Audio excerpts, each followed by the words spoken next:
Bismillahirrahmanirrahim. Assalamualaikum warahmatullahi wabarakatuh. Innal hamdalillah nahmaduhu wa nasta'inuhu wa nastahdi wa nastaghfiruh wa na'udzu billahi min shururi anfusina wa min sayyiati a'malina. Man yahdihillahu fala mudilla lahu wa man yudlil fala hadiya lahu. أشهد أن لا إله إلا الله وحده لا شريك له وأشهد أن سيدنا محمد عبده ورسوله سبحانك لا علم لنا إلا ما علمتنا إنك أنت العليم الحكيم رب اشرح لي صدري ويسر لي أمري واحلل عقدة من لساني يفقهوا قولي يا معلم الحكمة علمنا يا معلم الحكمة علمنا يا معلم الحكمة علمنا وذكرنا ما نسينا وعلمنا ما جهلنا اللهم أخرجنا من ظلمات الوهم وأكرمنا بنور الفهم وافتح علينا بمعرفة العلم وسهل أخلاقنا بالحلم وجعلنا ممن يستمعون قولا فيتبعون أحسنه وصلى الله على سيدنا محمد وعلى آله وصحبه أجمعين أما بعد. الحمد لله. Pada pagi ini kita sambung Kemudian kitab Bahrul Mazi, kitab Jawi muka surat 104 dan kitab Rumi muka surat 189, iaitu berkenaan dengan bab yang baru. Kata musannif rahimahullahu ta'ala wa nafa'ana bi barakati ulumihi fi dharaini amin. Bab ma ja'a fi bauli ma yukalu lahmuhu. Ini bab yang telah datang ia pada menyatakan kencing barang yang dimakan dagingnya. Ini berkenaan dengan hadis Nabi sallallahu alaihi wasallam berkenaan dengan air kencing unta yang diminum oleh beberapa orang golongan daripada sahabat. Baik. Ketahuilah kiranya ya saudaraku, adalah air kencing binatang yang halal dimakan itu telah bersalahan-salahan ulama padanya. Yang ni ada yang mengatakan suci dan ada yang berkatakan najis. Maknanya binatang yang halal dimakan. Kalau binatang haram, ijma' ulama ada termasuk dalam kalangan najis. Iaitu seperti air kencing kerbau dan lembu dan kambing dan sekalian binatang yang halal dimakan. Maka kita dapat ketetapannya di antara segala mazhab. Kemudian daripada diterangkan hadis ini, ya ada khilaf di kalangan para ulama-ulama dalam mazhab berkenaan dengan isu air kencing binatang yang halal dimakan. Boleh tak minum ataupun kena badan kita dikira najis mutawassithah ataupun tidak. Kalau kita mazhab Syafi'i, kita tak jelas jawapannya adalah termasuk daripada kalangan najis. Tapi mazhab Imam Ahmad bin Hanbal mengatakan tak najis. Ada juga mazhab Maliki. Maksudnya ada khilaf. Sebab Imam Ahmad bin Hanbal ni, dia ada banyak qaul. Dia ada banyak qaul. Lepas tu nak menetapkan mazhab Imam Ahmad, qaul dia yang paling kuat sangat sukar. Sebab dia banyak qaul ni. Dia ulama besar. Jadi yang orang tanya pendapat dia, tanya pendapat dia, kadang-kadang dia bagi pendapat-pendapat yang berlainan. Itu mazhab Imam Ahmad bin Hanbal. Baik. Ada hadis yang dikeluarkan oleh Imam Tirmizi pada bab ini. Akan jadi beberapa masalah terbit daripadanya denganlah hadisnya. Ana Anas anna nasa min Urainah qadimu al-Madinata. Diriwayatkan daripada Sayyidina Anas bin Malik radhiyallahu taala anhu bahwasanya beberapa orang daripada orang Badui kampung Urainah datang mereka itu mendapatkan Rasulullah sallallahu alaihi wasallam di negeri Madinah. kedatangan mereka itu dengan kurus kering, membulok lapak, mana ke bulok dan membawa sakit. Bila tiba mereka itu kepada Rasulullah sallallahu alaihi wasallam, lalu berkata mereka itu, ya Rasulullah, berilah kami tempat dan makan pada tuan hamba di sini. Maka Rasulullah sallallahu alaihi wasallam pun memberilah mereka itu makan dan tempat. Dengan takdir Allah, sihatlah tubuh mereka itu. Hanya kena ke atas mereka itu demam, dengan sebab tiada setuju angin udara Madinah itu dengan mereka.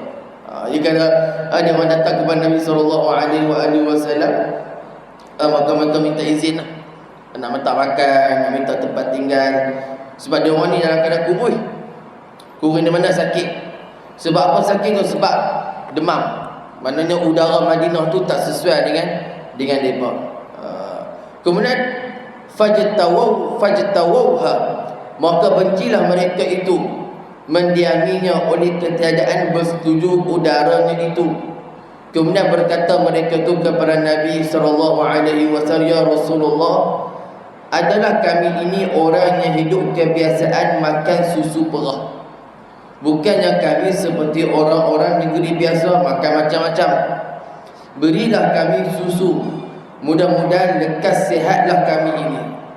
Jawab Rasulullah sallallahu alaihi wasallam, di mana aku ambil susu di sini? Kerana unta sedekah semuanya berpelihara di tempat yang bernama Hurrah. Maukah sekalian kamu pergi di sana, duduk makan susu dan minum kencing unta, akan jadi ubat lekas sihat dan gemuk tembun tubuhmu sekalian. Jawab mereka itu, baiklah ya Rasulullah. Faba'athahum Rasulullah sallallahu alaihi wasallam fil ibli sadaqah wa qala ishrabu min albaniha wa abwaliha. Maka mengutus Rasulullah sallallahu alaihi wasallam akan mereka itu pada unta sedekah. Unta sedekah ni unta Baituman. Unta Baituman.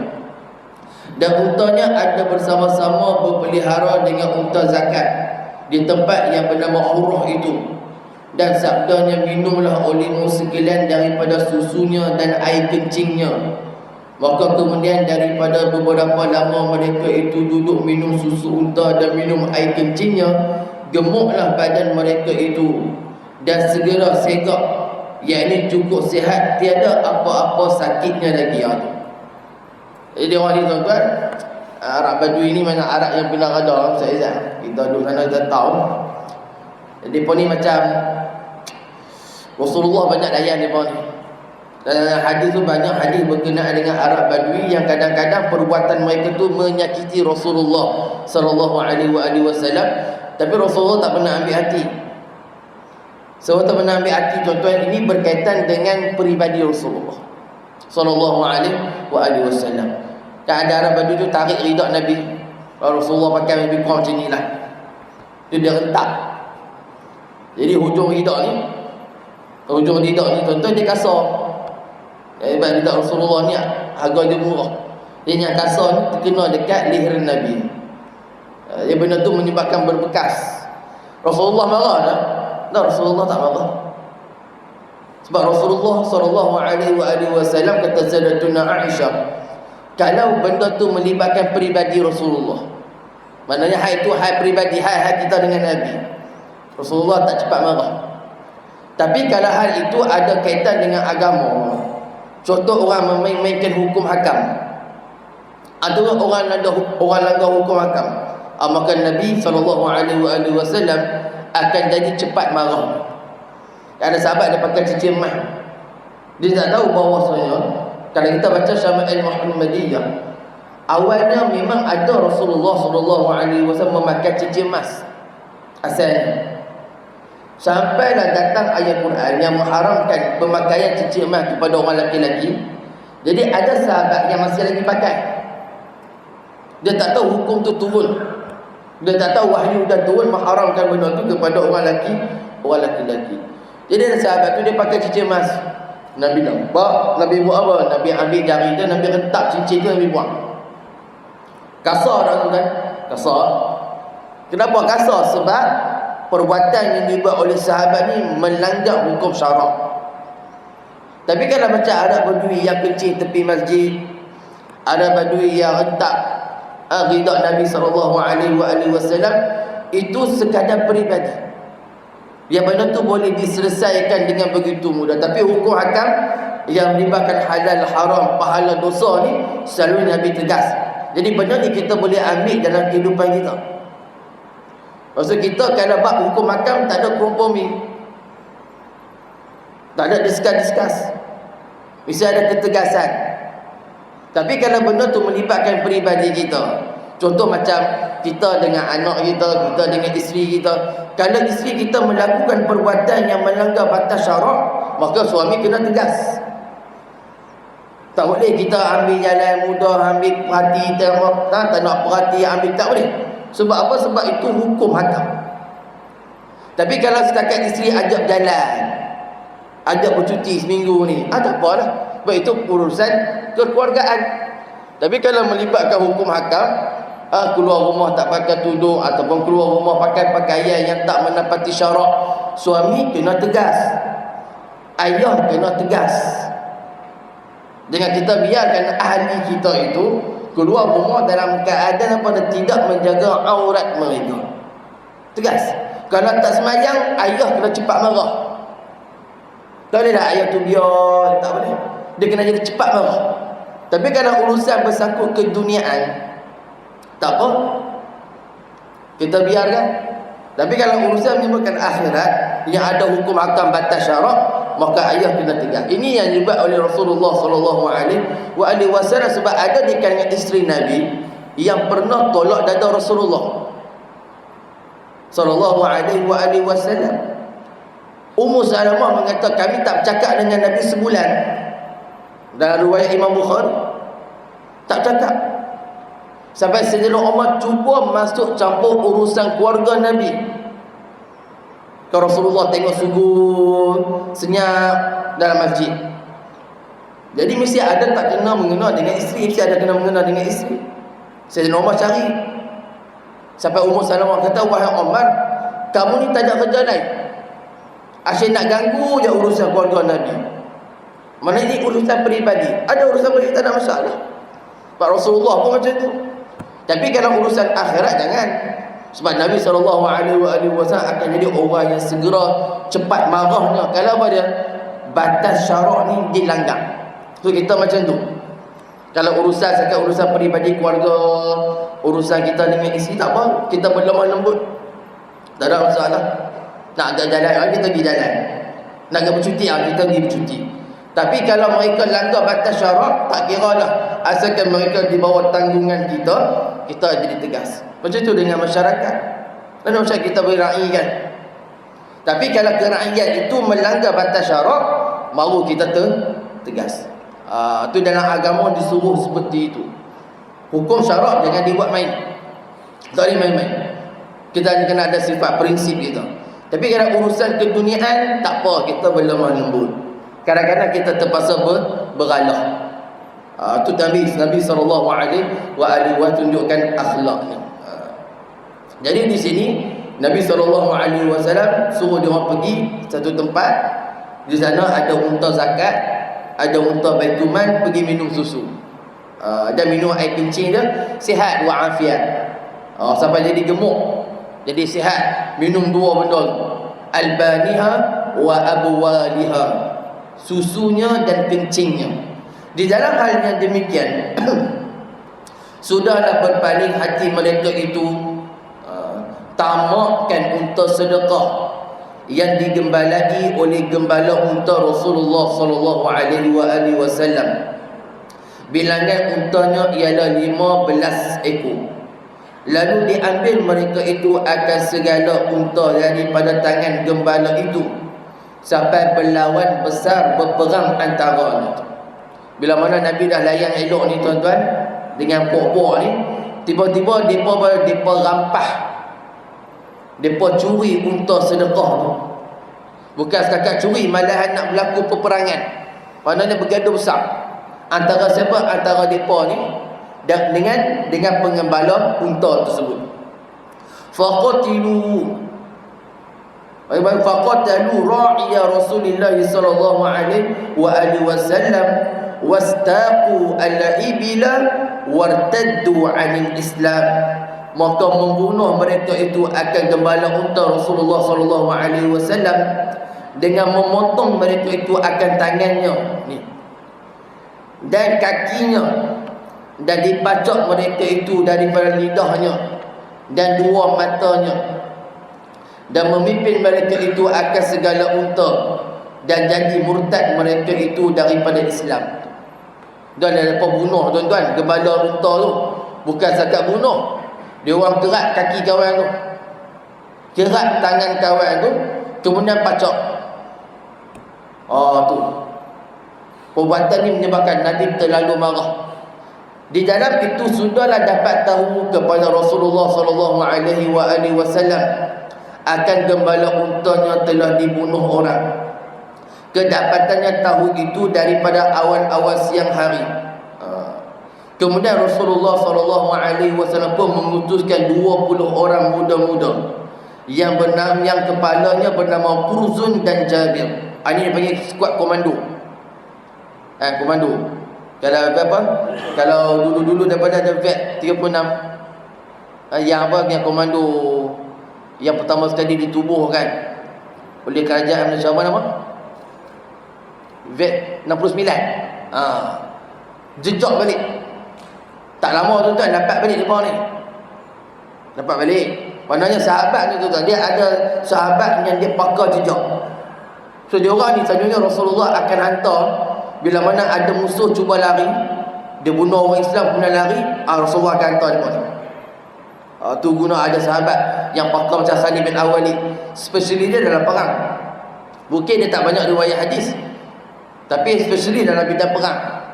Ada sahabat spesialis dalam bidang syair, antara Sayyidina Hasan bin Sabit, Abdullah bin Rawahah. Ada sahabat di pakar ni, ada sahabat pakar. Jadi Nabi hantar siapa je? 20 orang ni. Bukan hantar satu batalion kan, hantar 20 orang ni. Pergi mana? Pergi jejak dan dapat balik depa ni. Pergi cari. Hantar siapa ni? Namanya Kurzun dan juga Jabir. Dan bersamanya seorang yang pandai menyuruh bekas lagi. Pergi jejak, cari dia orang sampai jumpa. Sedangkan matahari sudah tinggi, dapatlah sudah ditangkap orang-orang salah tadi dan dibawa kepada Nabi sallallahu alaihi wasallam. Maknanya tuan-tuan, pagi tu dapat tahu, tengah hari dapat tangkap. Tu 20 orang tadi tu. Ataupun dia panggil tentang Sariyah. Sariyah ni mana Nabi hantar, dia tak ramai, 20-30 orang je. Pergi jejak, pergi tengok, pergi intip. Itu juga dia panggil Sariyah. Kemudian fa'utiya bihimun Nabi sallallahu alaihi wasallam. Maka didatangkan dengan mereka itu akan Nabi sallallahu alaihi wasallam. Faqata'a aydiyahum wa arjulahum min khilafin. Maka menyuruh Rasulullah sallallahu alaihi wasallam akan potong tangan dan kaki mereka itu daripada silang seli, yakni dipotong tangan kanan dan kaki kiri atau akasnya. Dapat tangkap ni tuan-tuan, Nabi suruh apa dah? Nabi suruh potong tangan ni apa? Nabi suruh potong kaki ni apa? Silang. Kalau potong tangan kanan, potong kaki kiri. Kalau potong tangan kiri, potong tangan dan kaki kanan. Potong silang. Orang Nabi marah sungguh. Nabi marah sungguh. Tak cukup dengan tu ya. Apa kata Nabi sallallahu alaihi wasallam? Kata Nabi, "Wa sammara a'yunahum wa alqahum bil harrah."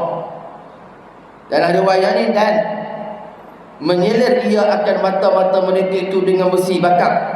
Mana cucuk dengan besi bakar. Kemudian campak ia akan mereka itu di tempat yang bernama Harrah, di tengah-tengah panas itu. Bukan setakat potong je tuan-tuan, mata tu pun cucuk dengan besi. Bukan setakat tu saja, Nabi kata apa?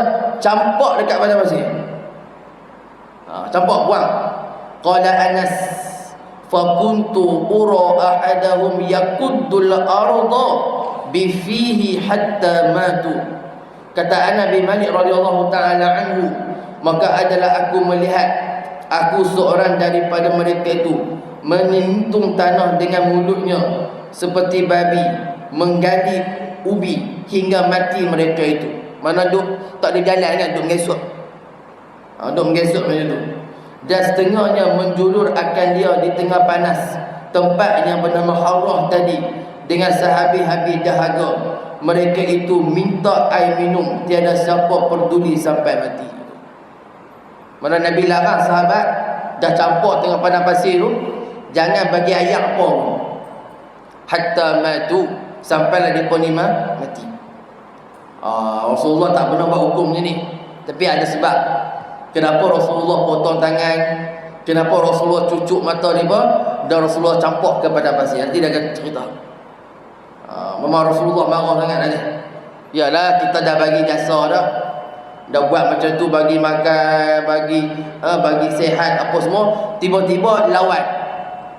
Bukan cakap lawan je tuan-tuan, malahan dibunuhnya pengembala tu. Bukan cakap bunuh, depa pergi kerat pula kaki kawan dengan tangan kawan tu. Tu menyebabkan Nabi SAW marah. So daripada hadis ni tuan-tuan, banyak hukum yang dikeluarkan oleh para ulama. Kata Imam At-Tirmizi, hadis ini hasan sahih. Telah dikeluarkan oleh Imam Al-Bukhari di dalam sahihnya beberapa tempat, dan juga dikeluarkan oleh Imam Muslim dalam sahihnya. Masalah 276, kencing binatang yang halal dimakan.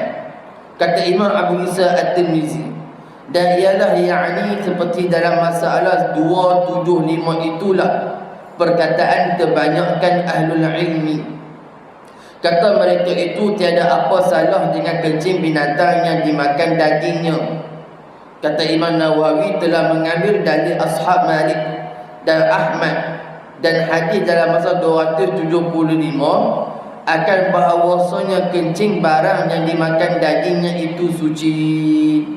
Begitu juga tahidnya pun suci. Apa cerita tuan-tuan? Tu mazhab Imam Malik dengan mazhab Imam Ahmad. Sebahagian daripada ulama mazhab Maliki dan juga mazhab Imam Ahmad berdalilkan dalil ni lah.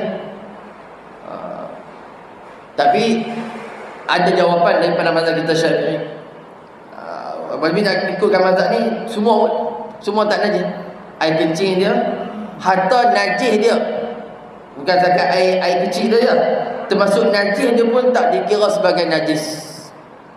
Dia kira sebagai suci. Tu. Dan telah menjawab oleh ashab kita, ini mazhab kita Syafi'i dan lainnya daripada mereka itu, daripada segala orang yang mengatakan najis kencing dan tahid binatang itu dengan bahawasanya meminum segala orang yang tersebut di dalam hadis masalah 275 itu adalah ia kerana berubat. Dia panggil tadawi.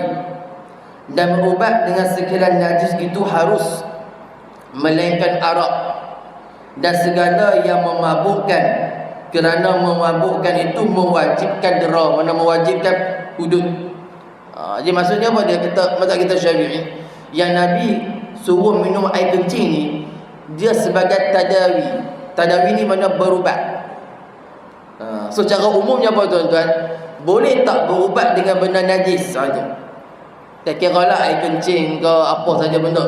Maka mazhab kita Syafi'i mengharuskan dengan syarat ada kadar minimanya. Contoh macam apa?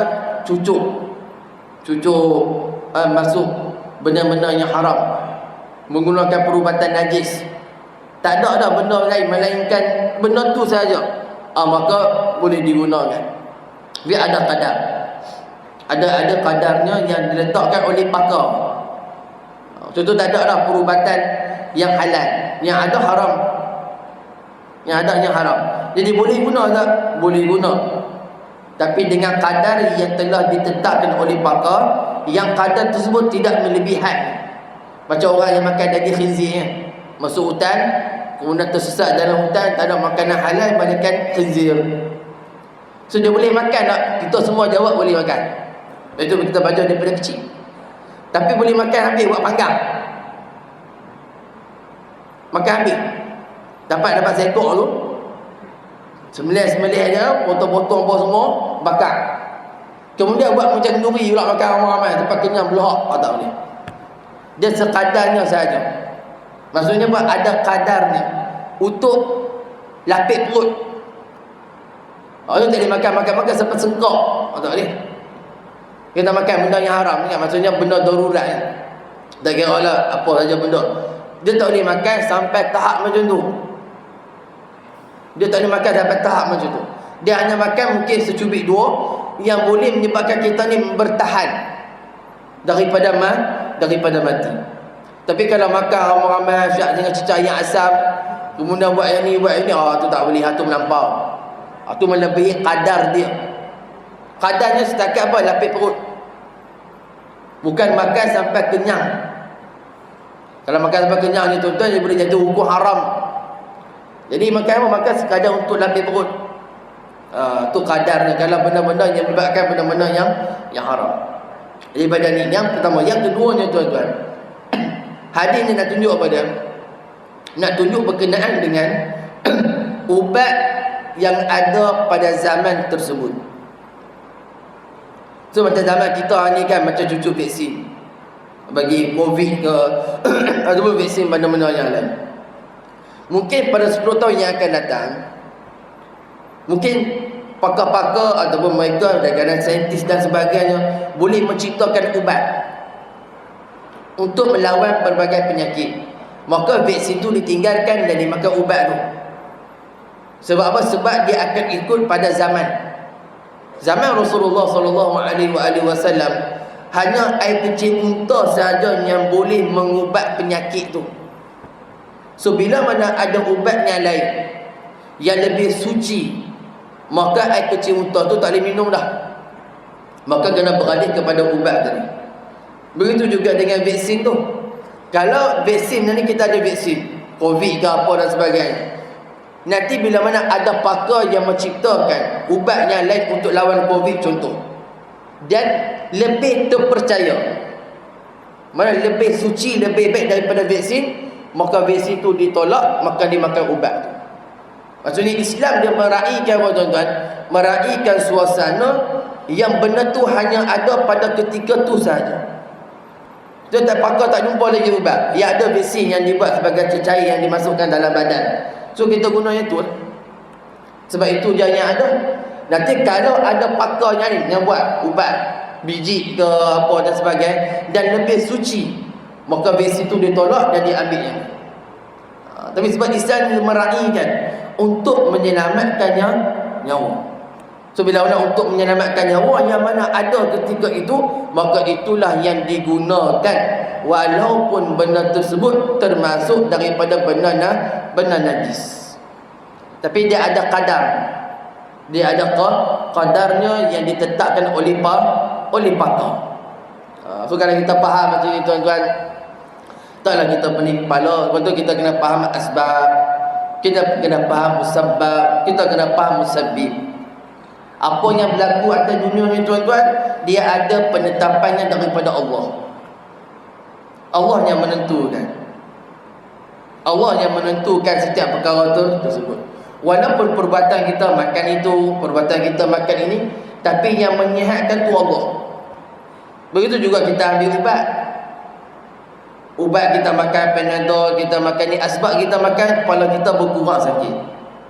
Tapi adakah Panadol tu yang bagi bekas ataupun yang bagi kesan? Tak. Sebab apa? Sebab ada orang makan Panadol tak kurang sakit kepala dia. Maksudnya kurang ataupun tak kurang ni siapa buat yang ni? Allah Subhanahu wa ta'ala. So kalau kita faham siapa yang buat, siapa yang ni, maka kita akan jadi faham konsep pada ikhtiar. Konsep ikhtiar, konsep iktisab dalam agama. Ikhtiar maknanya kita ni buat sekadar kemampuan hamba, sekadar kemampuan. Yang bagi benda tu jadi ataupun tak jadi adalah Allah. Adalah tu Tuhan. Sebab tu boleh jatuh kufur ataupun boleh rosak akidah seseorang bila mana dia mempercayai benda tu boleh bagi bekas dalam hidup dia. Contoh dia kata saya kena makan ubat, kalau saya tak makan ubat ni saya sakit kalau ni. Seolah-olah ubat tu lah segala-gala bagi dia. Tak. Ikhtiar saya makan ubat. Yang menyembuhkan penyakit adalah Allah. Itu etikad dia. Tapi kalau dia percaya segala-galanya kepada benda tu, yang bagi bekal, yang bagi isar kita kata, yang bagi bekal, bagi kita sihat, Allah tak masuk campur. Itu etikad, dia panggil etikad Mu'tazilah pula. So kena jaga-jaga. Mana kita serahkan, kita buat sekadar kemampuan kita, dan kemampuan yang kita buat tu pun datang daripada Allah Ta'ala. Itu etikad. Lepas tu disuruh belajar berkaitan dengan ilmu akidah, sebab akidah ni tu dia benar halus. Salah sikit pergi ke Jabariyah, salah sikit pergi Mu'tazilah, Qadariyah. Jadi Ahlussunnah wal Jamaah dia duduk tengah-tengah, meraihkan ikhtiar, meraihkan iktisab, usaha dan sebagainya, tapi menetapkan apa yang jadi pada Allah. Hatta ikhtiar kita, usaha kita pun tidak memberi bekas kepada kehendak Allah. Contoh hamba tu tengok, Allah tengok hamba tu usaha, teruknya dia usaha, cari-cari ni, Allah dah tentu dah orang ni sekian-sekian. Tapi bila Tuhan tu tengok, teruklah dia ni buat kerja apa semua, Tuhan tukar ubah pendirian. Tu tak. Itu tidak. Contoh, mati umur 60, tapi kerana hamba ni usaha makan itu, makan ubat ni, makan, Tuhan kata bagi panjanglah setahun. Tak ada. Itu tak jadi. Ilmu Allah Ta'ala tak berubah. Manakala dia dah tetap sejak azali lagi pada ilmu dia. Ya, orang ni mati umur 60, makan apa pun matilah umur 60. Pada ilmu dia. Pada ilmu kita tak tahu, pada ilmu doktor tak tahu. Dia jaga sungguh-sungguh. Betul, mengaji akidah tu dia bahas bab mengenai takdir tu. Perbuatan hamba memberi bekas ataupun tak bagi bekas. Perbuatan kita buat ini, kita buat, ada tak kesan dia pada ilmu Allah? Ada. Sikit pun ada. Bila mana dia dah tetap, penetapan tu ada pada ilmunya, siapa pun tak tahu. Malaikat pun tak tahu, jin pun tak tahu, siapa pun tak tahu. Tu pada ilmu dia, pada hak dia, pada ilmu dia sejak azali lagi. Macam syaitan iblis nak kufur, Allah tahu dah, Allah tahu dah. Cuma berlaku peristiwa Nabi Adam dilahir, dijadikan, kemudian iblis tanah sujud, maka berlakulah takdirnya. Atau ada dalam kita dengan mengaji tauhid, ada dipanggil tanjizil hadis, tanjizil qadim, dalam bab berkenaan dengan kudrah, dengan iradah. Tu benda ni tuan-tuan, dia sebagai pengukuh kepada tauhid. Mana dalam hidup kita ni tuan-tuan, Allah bagi kita usaha. Boleh usaha, boleh ikhtiar sekadar kemampuan kamu.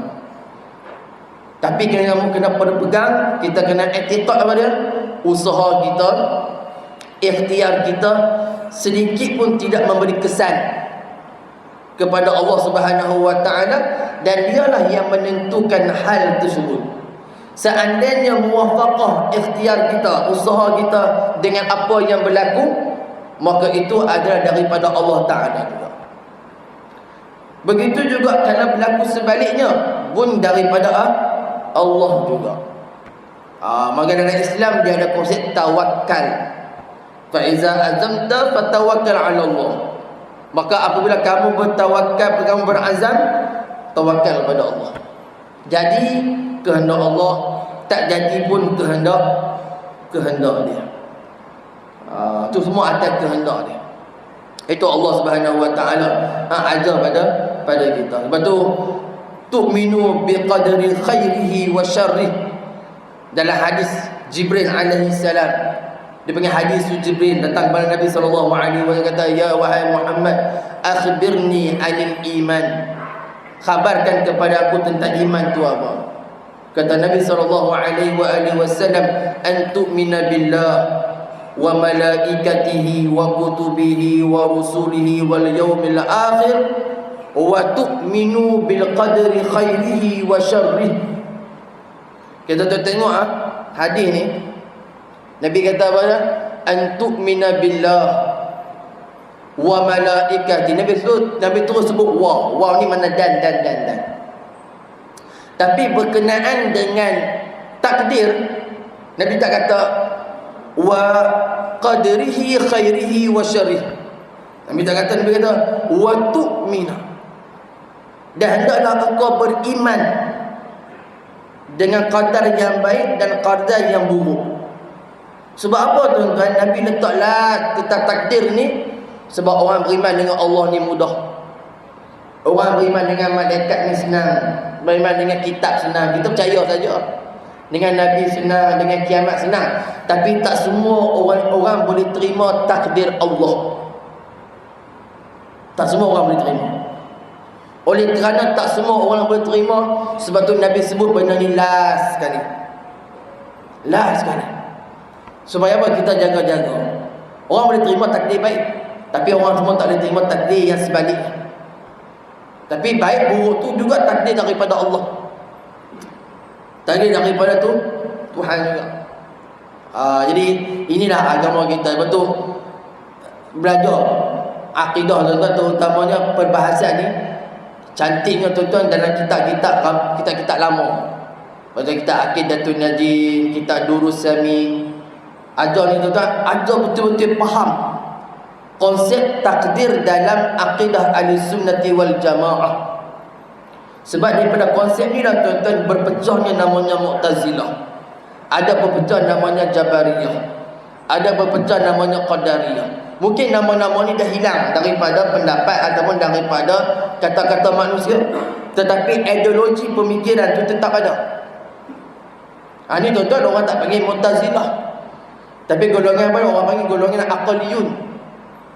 Golongan-golongan moden yang bagi mereka wahyu kena muwafaqah dengan akal. Kalau wahyu tak muwafaqah dengan akal, maka ditolak. Ini golongan-golongan Mu'tazilah. Ya, ini di kalangan siapa? Di kalangan orang-orang moden. Golongan modernisasi. Wahyu kena dengan akal. Akal fikir tak kena tolak. Walaupun dia pun tak guna nama Mu'tazilah, tapi dia guna nama apa? Neo Mu'tazili. Neo ni maknanya serupa pemikiran dengan Mu'tazilah.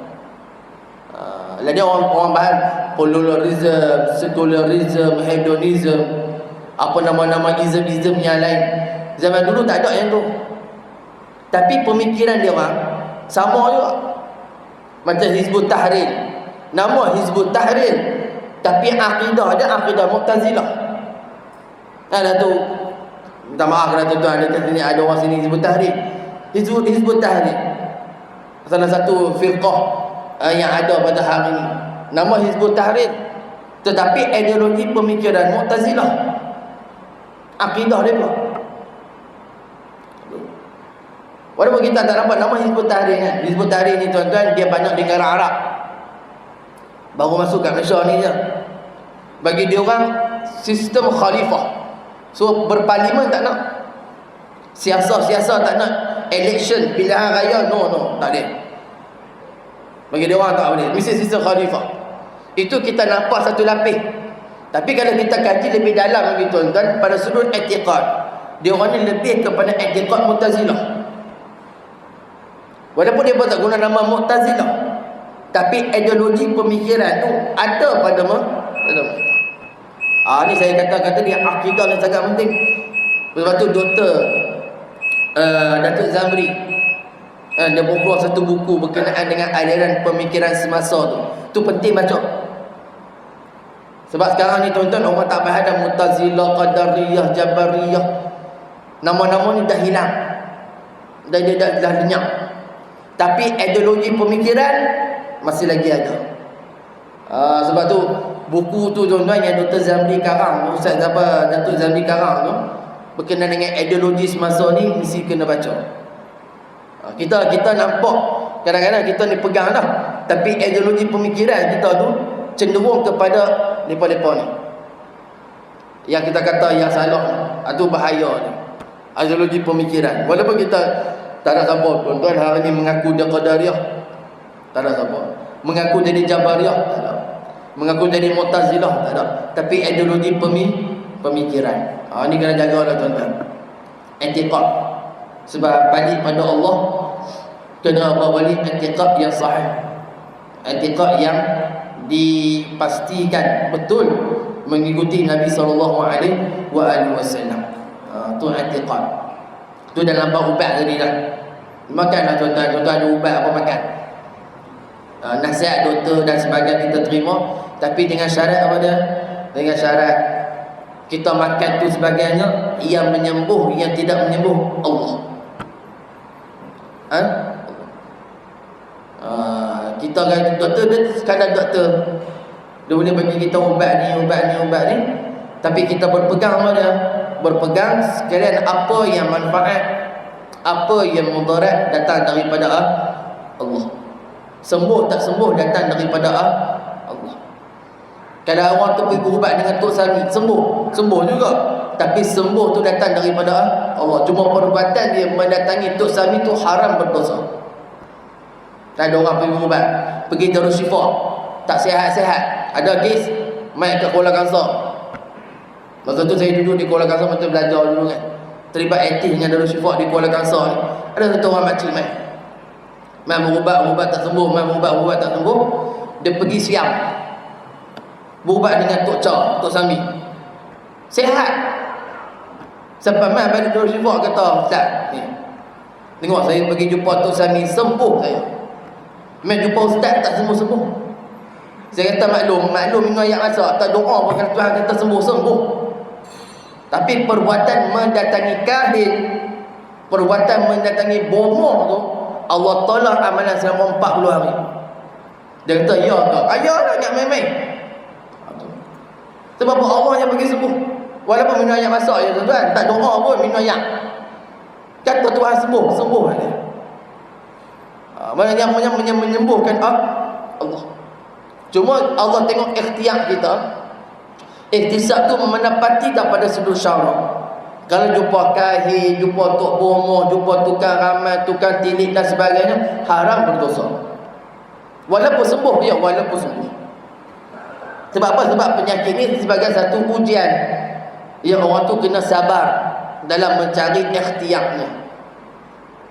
Itu cara. Jadi benda ni tuan-tuan, kalau kita faham benda ni, insya-Allah apa pun kita akan buat, maka kita akan serah.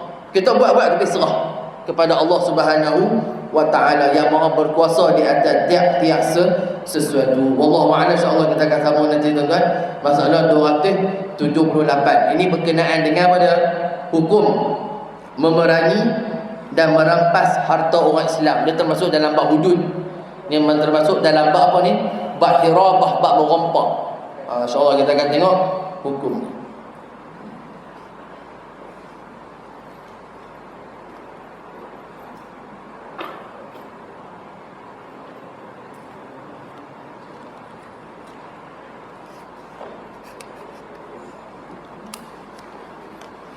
أعوذ بالله من الشيطان الرجيم. بسم الله الرحمن الرحيم. الحمد لله رب العالمين والصلاة والسلام على أشرف الأنبياء والمرسلين سيدنا محمد وعلى آله وصحبه أجمعين. اللهم إنا نعوذ بك من علم لا ينفع ومن قلب لا يخشع ومن نفس لا تشبع ومن دعاء لا يسمع. سبحان الله وبحمده سبحانك اللهم وبحمدك نشهد أن لا إله إلا أنت ونستغفرك ونتوب إليك. وصلى الله على سيدنا محمد وعلى آله وصحبه وبارك وسلم والحمد لله رب العالمين. أقول قولي هذا واستغفر الله لي ولكم وبالتوفيق وهداية. السلام عليكم ورحمة الله